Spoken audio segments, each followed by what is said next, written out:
Been pretty Canada heavy lately on the channel, which is totally fine. Okay, that's what's in the news, so that's what we talk about. And of course, I've been making my daily rounds, going around to the different outlets that are there, just making sure that in the States, you know what, nothing's really going on. And for the past basically entire week, it's only been just a couple of flare-ups in mainstream media, or whatever's left of it, and a flare-up is a proper analogy for that, because it's basically self-immolating at this point, just about on time. But when it comes to U.S. politics, they've been, well, relatively quiet. Sure, Joe apparently went out today and he had a press conference about, oh no, no amendment is absolute and I'm coming for your guns.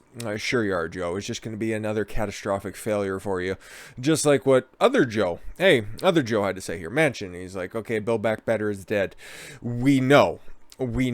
And that's just another one of those things where it's like, okay, if you compare and contrast the previous two administrations, well, not the previous two, this one and Trump's administration, okay, was Trump dumb enough to have a MAGA act, okay, a Make America Great Again act, okay, like Joe's Build Back Better act?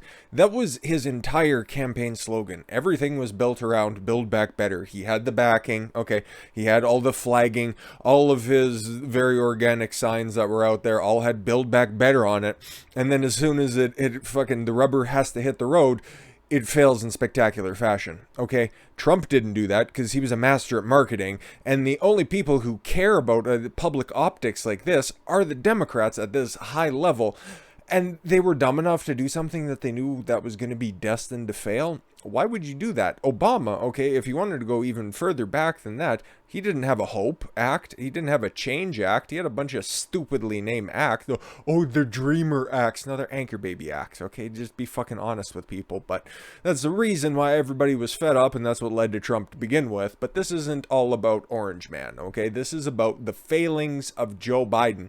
And over the past week, just the rather content desert when American politics is being brought up right now, that's all you can say about this, okay? Because what else is going on? So, you know, policy decisions are just falling face first. So you got to go beyond the scope on this one. So you got to go across seas and you got to take a look at this, I don't know, seemingly astroturfed conflict that's going on right now between Russia and the Ukraine.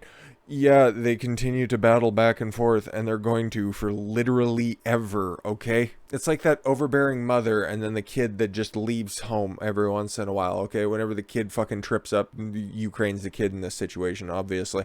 Kid trips up, and then the mother's like, you know, you should just come home, or you can just, you know, figure some stuff out. You just need to come back home, okay? I'm lonely, and your father hasn't called in years. And it's like, no, it's okay, it's going to be fine. They aren't invading, okay? You listen to the people that are actually in Ukraine and the people that are actually in Russia, it's like business as normal, okay? The Putin's not gonna cross the borders, which are all of a sudden, borders are very, very important to Democrats, but only when they're, you know, on another continent halfway around the world. But besides that, okay, and then listening to the officials from the Ukraine, you know, the guys who probably know if an invasion is going to be imminent, and they wouldn't necessarily be hiding any sort of calls for assistance in the face of a looming threat, and they're just like, no, it's totally fine. Biden's the only guy who's really fluffing this stuff up, okay? He wants to detract so badly from his massive, monumental, mounting failures that he's just going to try to start a war. Okay, he's been saber rattling for a while, and it's like, okay, he managed to nab, at least this is his take right now, that managed to nab an ISIS leader in a U.S. raid in Syria. Okay, I thought the entire reason, like, if we got to go back to the previous administration, okay, we got to go back to Trump's administration for a hot second, when he was trying to take out, okay, military personnel from around the globe, and the entire reason to get out of Afghanistan is because, okay, mission accomplished, there's nothing further to do here, we can just go, we'll do it the right way, and it's like, okay, well, things got handed over to the other guy, and he's like, nah, man, don't worry about it, we got our own plan. So, I hear that there's a lot of oil pipelines being built in the Middle East, and we're gonna need some people that are down there. So I don't know. Is Syria going to be the next conflict area if the Russia-Ukraine situation doesn't flare up as much as he wants it to? It could be, because what the fuck are they doing in Syria, by the way? Oh, it's all nice that they got an ISIS leader, unnamed ISIS leader, who apparently killed his own family in a suicide bombing attempt. So, again, why are you raiding in other countries around the world? Don't you have enough problems at home to be sorting out? Like, I don't get this one. A raid by U.S. forces in Syria under the cover of darkness led to the death of a leader of an ISIS terrorist group on February 2nd. U.S. President Joe Biden announced today, February 3rd. Again, why are you doing this? I'm not going to be able to pronounce that. There's a lot of Al's and Abu's and carpets involved in that. So just al-Kirashiri, something like that. Leader of ISIS since 2019. Never heard of him. He probably won't in the future, but apparently he's been sacked. Just like how after, that suicide bomber outside Kabul airport said that, oh yeah, or did I say suicide bomber? I meant drone strike after the suicide bomber nailed 13 servicemen and women, and then it turned out to be another just family, and nobody from ISIS actually got yeeted. But wasn't that ISIS-K? It's a different organization. Maybe they're better at nabbing ISIS leaders.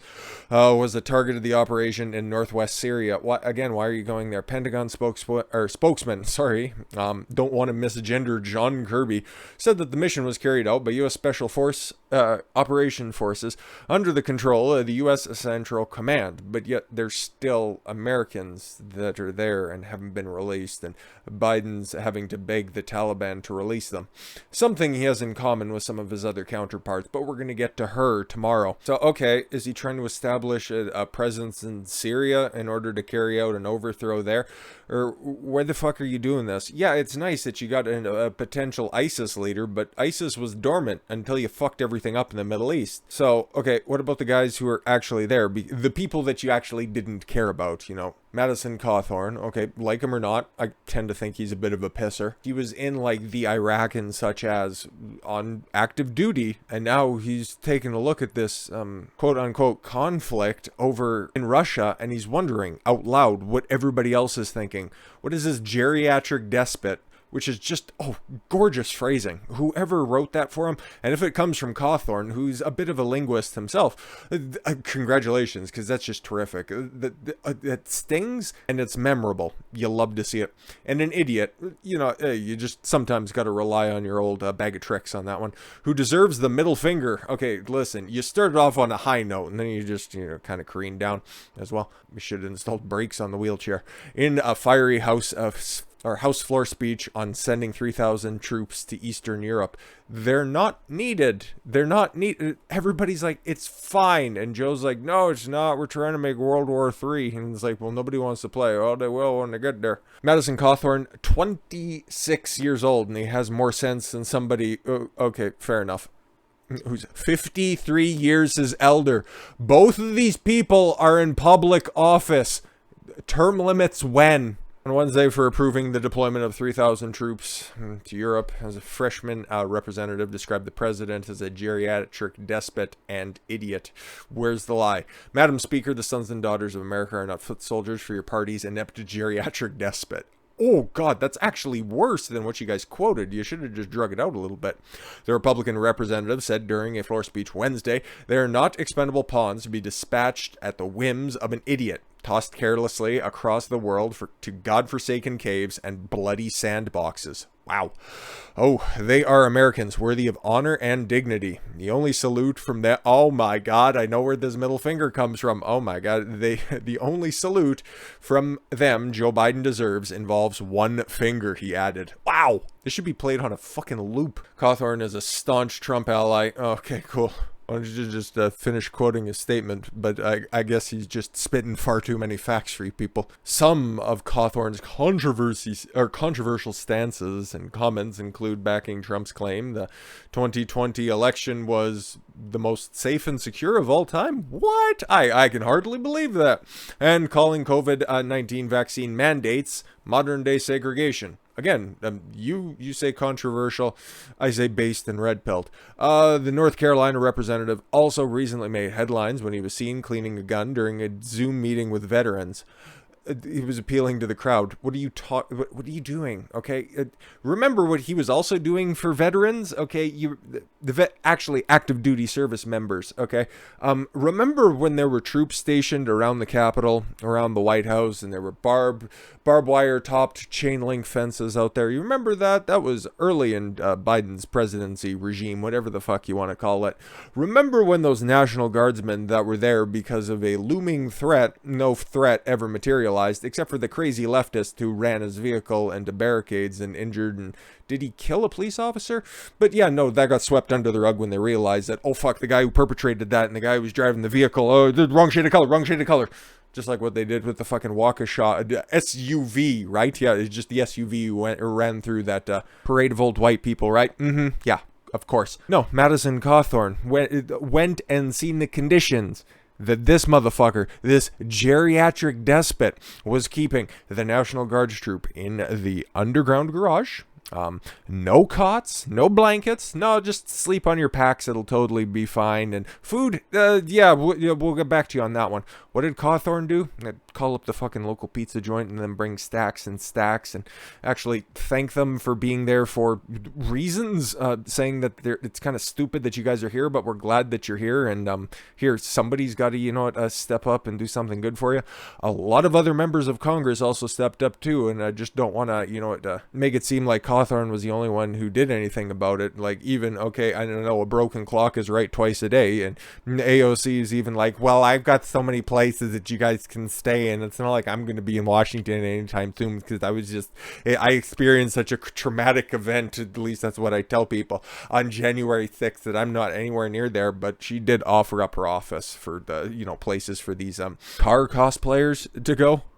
Because, fuck, you call them in for no goddamn reason, and then you make them stay in a fucking disheveled old garage with one power outlet and one fucking toilet for hundreds of people. Sick, disgusting sack of shit. But yeah, no, let's try to drag somebody who's a paraplegic for cleaning a gun when, on a Zoom meeting with veterans. That's cool. But I think I don't know if it's not sinking into Biden, which is really tough to tell if anything is, really. You got to think that his handlers are reading the tea leaves and realizing that, yeah, we're going to have to run some sort of deflection on this. We're going to have to resuscitate this party in some form or fashion. And that's what we're starting to see, because you can't expect anything from the leadership up top. So if your leadership above you is failing, you got to take responsibility for what's around you and try to make something of this. So, of course, they've got a little bit of time before the midterms, okay? They can, just rejuvenate their party image, and then they'll just find another fucking straw man to pillory in order to make them look electable. It's like, hey, just forget the previous 2 years, and it's like, that's totally fine. We're the reform. We're the new Democrat party, right? It's not like that doesn't have fucking heavy baggage on top of it. But no. They're the ones who are on the side of the people. Don't you know? Some Democrat-run cities aim to end vaccine and mask mandates. No, we're not doing a complete and total 180. No, we're not the ones who told you to wear your mask and then don't wear your mask and then wear all the masks and then wear the N95 masks and then wear a cloth and an N95 mask and then get all the jab and then get the other jab and then get the second jab and then get the third and fourth and fifth and get all the jabs. Wait a minute, people actually don't like to be told what to do? Don't worry about it. We were never actually serious about all that stuff. We can just return to normal. Don't worry, it's great. Please vote blue. Yeah, I don't think it's really going to be fucking terribly popular here. People have fucking memories, at least, over the course of a year. Because people are going to remember in November what happened in January. Because that's what Democrats did for 2021, okay? Did you forget anything of what happened in January? One specific day in January? Something that they won't let you forget about? Several Democrat-run cities are looking to end COVID-19 vaccine mandates and mask requirements amid growing opposition to pandemic-related rules. For example, Chicago's leadership, oh my god, good luck trying to convince Beetlejuice to do literally anything, has signaled that the city's COVID-19 vaccine passport and mandate may expire as cases have fallen significantly in recent days. But no, Omicron subvariant. Oh no. Data shows the cases in Cook County, Illinois, which includes Chicago, yeah, that's where basically everybody lives in Illinois, okay, have dropped more than 70% in 2 weeks, literally following all of the data that we've seen from ground zero when it comes to Omicron. Big spike and then a rapid decline. Wow. Wow. It's almost like if you guys would just read studies and look at the science, not the science trademark, you would have been able to predict this stuff. Oh well, better late than never. Public Health Commissioner Dr. Allison Arwady, whatever, told reporters on Tuesday that Chicago may lift its vaccine passport requirements for restaurants and bars due to drop-in cases and hospitalizations. They might, maybe, who knows? Okay, I don't care what she has to say, but yeah. And in Denver, Colorado, the mayor suggested that the city may allow vaccine passports and indoor mask mandates to expire at the end of the week. Because you just listened to your governor, Jared Polis, who's kind of sounding a lot more like Ron DeSantis than Joe Biden lately, because he was one of the first governors to say people don't like mandates. They're kind of fucking stupid, really. He was a little bit more political than, you know, what honest, really, in his delivery, but I guess, okay, again, it's just funny with an election looming in the distance and looking at every single poll and realizing that just bog standard just a run-of-the-mill Republican is beating the brakes off of every single Democrat in any sort of contestable area, anywhere that's not just a deep blue cesspit. You're starting to realize that, oh, maybe we should start listening to the people. Yeah, imagine that, okay? We'll see if it works. And again, okay, as much as I think, because you know what, hey, I look at the news all the time. I keep, you know, running through different sources. I look through both sides of this shit, but I'd pull up CNN, but they're not talking about anything, mostly because I don't know if there's anybody left there to really operate any of the levers in order to make the news run. But regardless, I look at these different places, and what they're talking about is just a different flavor of what everybody else is talking about. Midterms are coming. Things look bleak. 5 reasons why it's Orange Man's fault. Okay, basically. But I think Jim Jordan summarizes this best. He knows what's going on, okay, and I like Jim Jordan as much as you can like a politician, right? So that's just, I won't push you out of a moving vehicle, but, you know, don't do anything too stupid, and the doors are always unlocked. But he's saying, don't get overconfident about the GOP midterm sweep, okay? Listen, we know everything's looking good, and we know our opposition is completely and totally retarded, but you can't be taking this shit for granted, okay? Jordan of Ohio warned Republicans not to get overconfident ahead of the 2022 midterm election in November. You have to stay diligent, which I've seen from a lot of different people, from a lot of different pundits, from a lot of different people who continue to watch the political-minded content. You guys are staying diligent, and I appreciate that, and that's good because, yeah, okay, you could have taken a loss or a victory, okay, and then a lot of people, okay, oh, my team won, guess what? That means I don't have to care about anything. Or, you know what, like it's been for the past couple of years, okay? Or especially up here in Canada since 2015, okay? It's like, okay, things are looking awfully bleak. You know what, I'm just going to punch out. And it's like, no, you got to pay attention to this stuff and you got to see where things are going. So I've seen more of the latter than the former, and it's very encouraging. President Biden's first year in office has been fraught with one political and economic crisis after another. At the southern border of Mexico, the United States is facing unprecedented levels of illegal immigration. We haven't talked about it lately because nothing's really changed. People keep flooding the border over and over, month after month after month, record-breaking numbers all the fucking time, and nobody's doing anything about it because that border's not important, but Ukraine's border, that one's important. Where's the logical consistency in that one? Inflation has increased at a rate not seen in decades under Biden. Fuel prices continue to go up, and Biden has faced one political defeat after another. That's where we started the video here. But despite these crises, is that the multiple for crisis? Okay. Jordan is warning Republican voters that victory is not yet in the bag, and the Ohio Republican has advised against becoming overconfident. Yup, absolutely. I think the American people understand that 1 year into the Biden presidency has been maybe the worst ever. Maybe, okay? Because there's a lot of articles that are coming out right now that Joe Biden's going to be remembered, or like polls or whatever. I don't fucking know what else is out there, but Joe Biden's going to be remembered as one of the worst presidents of all time. To be fair, though, okay, there was that one guy who only lasted a couple of days and maybe a couple of hours, and he died. And the best thing you can say about Joe right now is he's made it through a year, okay? And I'm sure that there were probably some of those forgettable presidents in the middle, you know, in like the early early 1800s. Okay, they were probably, who gives a shit? So I don't know, as a recency bias, maybe Biden's going to be the worst, but he also has another year, 2.5 years, sorry. Oh God, that hurt. Ow.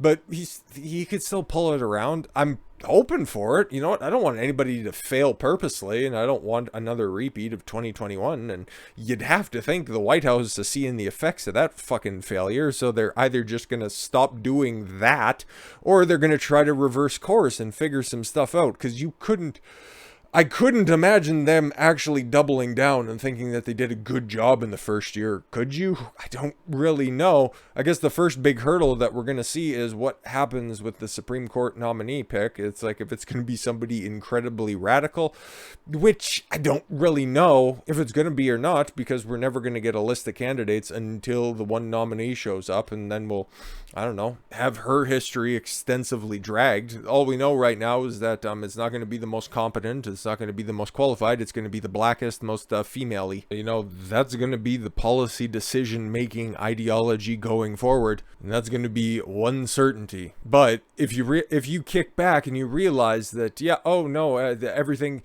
they're just stupid. They just keep tripping over their own policy decisions, and you don't stay on top of this stuff. You don't take a look at the little bills, because yeah, okay, Build Back Better is dead, okay, but they keep chopping it apart, okay?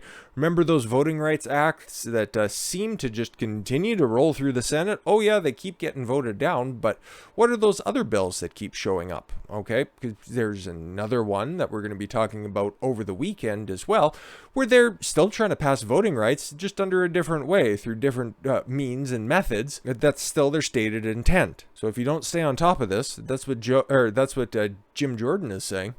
You need to stay on top of it, because you and I, we know that there's going to be a new Supreme Court justice. You and I, we know the different policies that are trying to get passed. But what does the average person think? Okay, like, you just take a look at the view counts just on my channel, okay?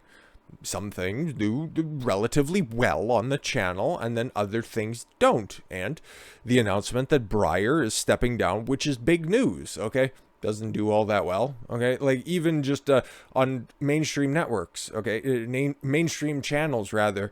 It is not really a terribly popular subject, so we know this type of stuff. And that's what Jim Jordan's trying to say. It's like, okay, yeah, the people who know, but the people who don't know are vast, and they are many. We need to keep the foot on the gas. To wrap it up with his statements here. The American people have said enough. What we have to do is to not get overconfident, but be confident. Go to talk to American people. How we'll make things better is if, in fact, we are given a majority in the House and a majority in the United States Senate. Yeah, that's going to be popular, because primary season is going to be kicking up. So all of those rhinos, you know, the ones that aren't going to be retiring, like Kissinger, like just about the entirety of everyone who voted for impeachment on the Republican side, they've announced that they aren't going to be running again. No, don't worry. We don't want another embarrassing defeat. We accomplished everything we wanted to during our first term. Sure you did. Liz Cheney, every single instance just leads me to believe that she's going to be fucking destroyed, but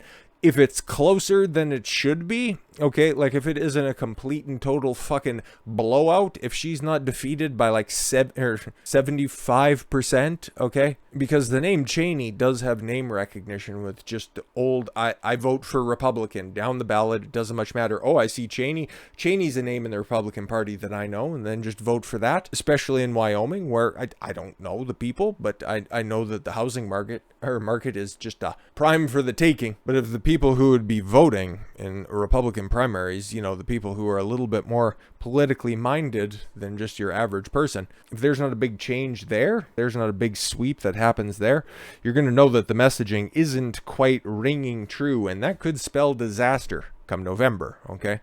Still, I'm positive, and the numbers suggest that Republicans are going to take it back. Not just, you know, poll numbers, because they're just as flaky as the day is long. It's just the seats that are up for election in the places that are contestable. It seems to believe that there could be a slight victory in the Senate, and there's a path to a rather sizable, not a super majority or anything like that, but a rather sizable majority to be had in the House. only if you take Jim Jordan's advice and be confident. Don't be braggadocious. Don't be cocky. Don't be overconfident. Now, we'll shift gears again, pun intended, because we got to talk about those truckers. And boy, are they getting treated about as well as you'd expected, right? But we'll talk about the honking once again. With that said, thank you all very much for the gift of your time. I've been Don Consuelo. Why don't you follow your gut and get after it. Take care, everyone.